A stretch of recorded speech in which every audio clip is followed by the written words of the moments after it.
द्वारा electoral bond के फैसले के बाद याचिकाकर्ता अंजनी भारद्वाज के वकील प्रशांत भूषण ने कहा है कि जिस तरह से इलेक्टोरल बॉन्ड का ये मामला है, ये देश का सबसे बड़ा घोटाला है और इसकी जांच के लिए उन्होंने मांग की है। इसके साथ ही इस पूरे मामले को लेकर के प्रशांत भूषण ने क्या कुछ कहा है, आइए सुनाते हैं।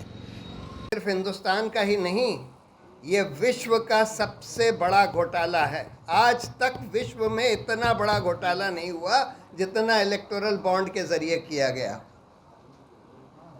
तो इस वजह से अब सवाल ये है कि क्या इसकी जवाबदेही तय करी जाएगी और कौन जवाबदेही, ये तो पता लग गया चलिए कि इसमें से 10,000 करोड़ के बॉन्ड घूस के तौर पर दिए गए। अब जिन कंपनियों ने घूस दी कॉन्ट्रैक्ट लेने के लिए या अपने ऊपर से ईडी आईटी को हटाने के लिए या ये सब स्टैंडर्ड जानलेवा दवाइयाँ बेचने के लिए या पॉलिसी अपने हक में बनवाने के लिए, और जिन पार्टियों ने वो घूस ली और जिन उन पार्टियों की उन सरकार के कुछ मुलाजिमों ने जिन्होंने वो कॉन्ट्रैक्ट दिए या वो पॉलिसी उनके हक में बदल दी, या जिन ईडी आईटी के अफसरों ने उनके ऊपर से अपना हाथ खींच लिया क्योंकि उन लोगों ने भाजपा को बॉन्ड का पैसा दे दिया, उनकी कोई जवाबदेही तय होगी कि नहीं? उनको जवाबदेह ठहराया जाएगा कि नहीं? ये तो बहुत बड़ा अपराध है। ये तो प्रिवेंशन ऑफ करप्शन एक्ट में बहुत ही बड़ा अपराध है। तो इसलिए हम लोग ये कह रहे हैं कि इसकी एक जांच होनी चाहिए और पता लगना चाहिए कि उस कंपनी में कौन लोग थे जो इस कॉन्स्पिरेसी में शरीक थे, उन पार्टियों में कौन लोग थे, उन सरकारों में कौन लोग थे, और ईडी आईटी सीबीआई में कौन लोग थे जो इस कॉन्स्पिरेसी में शरीक थे कि इस तरह से पैसा घूस का ले लेकर और ये सब चलने दिया जाए, ये सब कॉन्ट्रैक्ट दिए जाएं। उसके लिए हम लोगों ने एक याचिका सुप्रीम कोर्ट में फ़ाइल करी है जो अब जल्दी ही इसकी सुनवाई होगी और हम उम्मीद करते हैं कि अब इसका एक इन्वेस्टिगेशन एक एसआईटी के द्वारा होगा, क्योंकि सीबीआई वगैरह तो ये इन्वेस्टिगेशन कर नहीं सकती क्योंकि वो लोग तो खुद ही इसमें इन्वॉल्व थे। इसके लिए तो एक एसआईटी स्पेशल इन्वेस्टिगेशन टीम बननी पड़ेगी जो सुप्रीम कोर्ट बनाए, जिसमें कि कुछ रिटायर्ड ऑफिसर्स हों इसके सीबीआई के या किसी और एजेंसी के, और जो एक सुप्रीम कोर्ट जज के निगरानी में काम करे, तब जाकर इसकी जवाबदेही तय करी जा सकेगी। हमको उम्मीद है कि आगे चलकर होगा और जो इसमें दोषी हैं उनको जवाबदेह ठहराया जाएगा। अंजलि, आपको अब कुछ और। लाखों करोड़ के कॉन्ट्रैक्ट दिए गए ऐसी कंपनियों को, जैसे वो सिलकियारा टनल जो बना रही थी, नवयुग कंस्ट्रक्शन करके एक कंपनी जिसमें खूब सारे लोग फंस गए थे, आपको याद है, उस टनल में, उस कंपनी से इलेक्टोरल बॉन्ड लेकर उनको वो कॉन्ट्रैक्ट दे दिया गया टनल बनाने का। इस तरह से लाखों करोड़ के कॉन्ट्रैक्ट ऐसी कंपनियों को दे दिए गए जो कंपनियां बिल्कुल बेईमान थीं। अब जैसे मेगा इंजीनियरिंग के खिलाफ तो अभी सीबीआई ने केस रजिस्टर किया है। एकदम बेईमान कंपनी है, बहुत ही भ्रष्ट कंपनी है, और इन्होंने कई पार्टियों को इलेक्टोरल बॉन्ड दिए, सिर्फ भाजपा को नहीं। भाजपा को दिए 5-6 हज़ार करोड़ के, लेकिन 500-600 करोड़ के, लेकिन 500-600 करोड़ के बॉन्ड इन्होंने उसको भी दिए। बीआरएस जो तेलंगाना में जो सरकार थी उसकी पार्टी को, वहाँ से भी इनको खूब कॉन्ट्रैक्ट मिले थे तेलंगाना की सरकार से। तो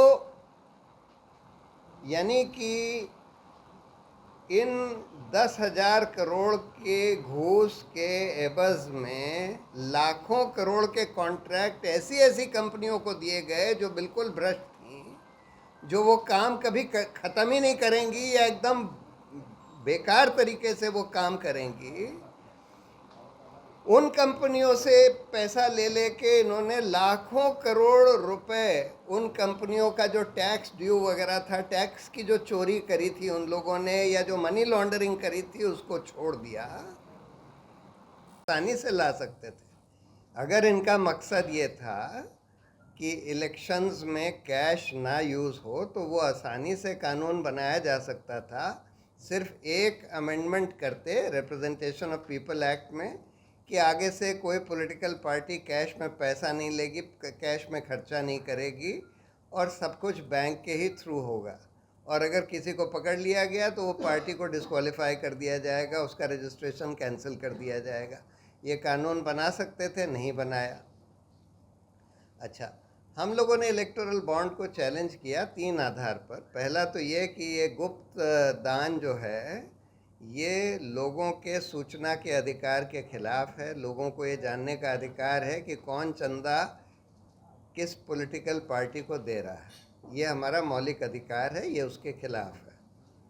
दूसरा, हमने बोला कि ये घूसखोरी बढ़ाएगा देश में, क्योंकि ये गुप्त तरीके से चंदा देने से ये होगा कि बहुत सारी कंपनियां जिनको उन सरकारों से फ़ायदा मिल रहा है, वो उन सरकारों के ऊपर जो पार्टियां काबिज हैं, उन पार्टियों को इलेक्टोरल बॉन्ड के ज़रिए चंदा देंगी, जिससे कि घूस दे सकें। और उनको पता है कि भाई ये गुप्त है तो और किसी को पता नहीं लगेगा, लेकिन उन्होंने इलेक्टोरल बॉन्ड के ज़रिए घूस दे दी।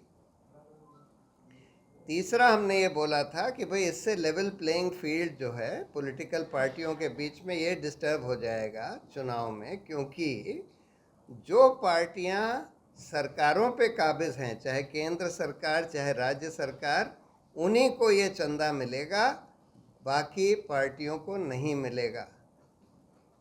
और सुप्रीम कोर्ट ने 6 साल के बाद ही सही, लेकिन 6 साल के बाद जब फैसला दिया तो हमारी ये तीनों दलीलें मान ली। उन्होंने ये मान लिया कि ये बॉन्ड जो है गैर संवैधानिक है क्योंकि सूचना के अधिकार के खिलाफ है। ये भी मान लिया कि ये घूसखोरी बढ़ाएगा। ये भी मान लिया कि ये लेवल प्लेइंग फील्ड को डिस्टर्ब करेगा।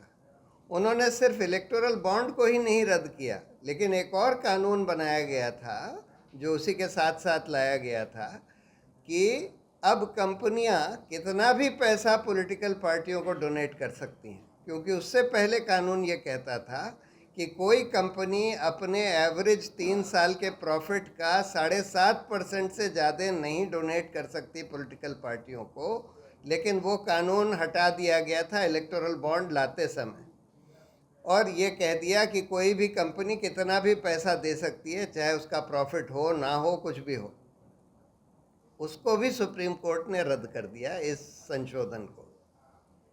और लेकिन सबसे बड़ी बात ये करी कि उन्होंने स्टेट बैंक को आदेश दिया कि तुम 3 हफ्ते के अंदर ये पूरी सूचना बताओ कि किसने ये बॉन्ड खरीदे और किस पॉलिटिकल पार्टी को दिए।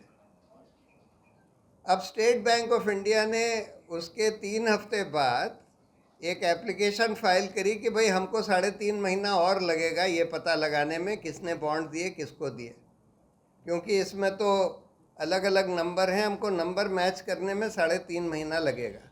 हमको मोहलत दे दीजिए, चुनाव के बाद हम ये बता पाएँ, 30 जून के बाद हम ये बता पाएँ, ये उन्होंने दरख्वास्त दी। सुप्रीम कोर्ट ने बोला कोई सवाल ही नहीं है, तुम कल तक बताओ, तुम दोनों तरफ बता दो किसने बॉन्ड खरीदे, ये भी बता दो किसने बॉन्ड जमा करे, और सारी सूचना इसकी दे दो। तो उन्होंने 1 दिन के अंदर ये तो बता दिया कि किसने बॉन्ड खरीदे, कब किस तारीख को कितने कितने रुपए के खरीदे, और किस पार्टी ने किस तारीख को कितने कितने रुपए के बॉन्ड जमा किए। लेकिन ये नहीं बताया कि हर बॉन्ड का नंबर क्या था, जिससे कि लोगों को ये ना पता लग सके कि कौन से बॉन्ड किस कंपनी ने खरीद के किस पार्टी को दिए। फिर सुप्रीम कोर्ट ने बोला कि भाई तुमने बॉन्ड का नंबर तो बताया नहीं, बॉन्ड के नंबर तो बताओ। तो उन्होंने दोनों जगह बॉन्ड के नंबर बता दिए, खरीदने वालों के खाते में ये बॉन्ड नंबर इस कंपनी ने खरीदा, ये बॉन्ड नंबर इस कंपनी ने खरीदा, और फिर जमा करने वालों के खाते में कि ये बॉन्ड नंबर इस पार्टी ने जमा किया, ये बॉन्ड नंबर इस पार्टी ने जमा किया। और जैसे ही उन्होंने ये सूचना दी तो लोगों ने कंप्यूटर के ज़रिए 2 मिनट में मैचिंग कर ली कि कौन सा बॉन्ड किस कंपनी ने खरीद कर किस पार्टी को दिया।